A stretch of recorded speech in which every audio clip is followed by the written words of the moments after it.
Bissmillahirohmanirrohim. Assalamualaikum warahmatullahi wabarakatuh. Hello everyone, my name is Rahmat Adi Hidayat. In here, I want to talk about syntax.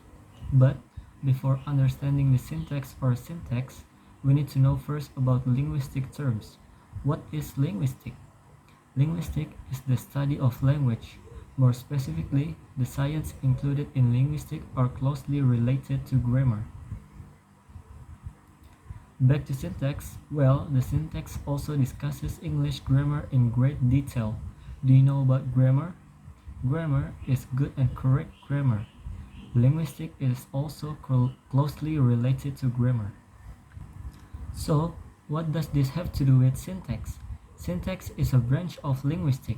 The learning starts from example of parts of speech such as verbs, nouns, subjects to the information of compound sentence structure. Usually, syntax is marked in the form of tree diagrams and symbols. Its purpose is to make it easier to name parts of speech when examined one by one. Especially for those of you who study English or are majoring in English literature, you will often encounter syntax. But still confused? To make a tree diagram, you must be able to compare noun, phrases, and clauses. These three things can help you analyze each part that has the potential to form a perfect sentence. First, noun. Noun is a very small part of the language. For example, person, dog, or place. Second, phrase. Phrase is a collection of two or more words that can form another meaning. For example, a beautiful dress, this cake, or a pink shirt. The last one is clause.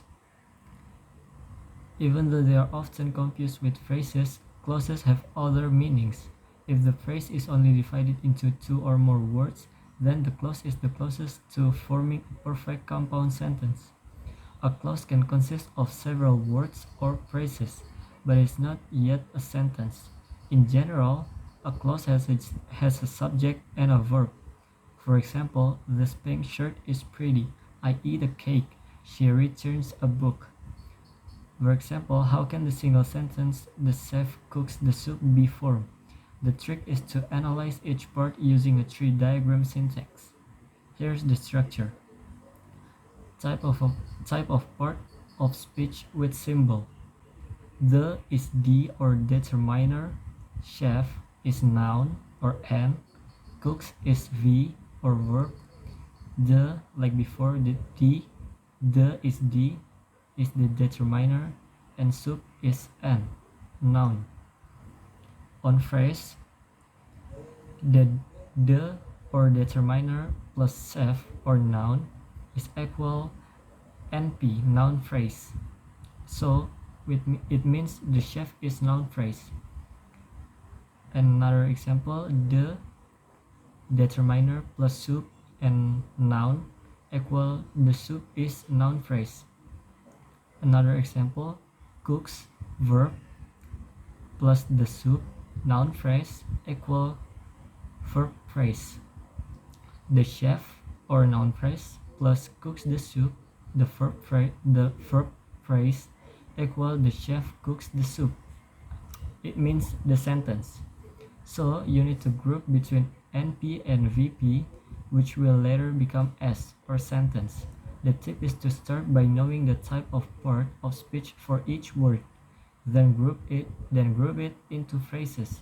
After meeting the final result of NP and VP, a perfect sentence is formed. That's enough about syntax from me. I hope you all understand. Thank you so much. Wassalamualaikum warahmatullahi wabarakatuh.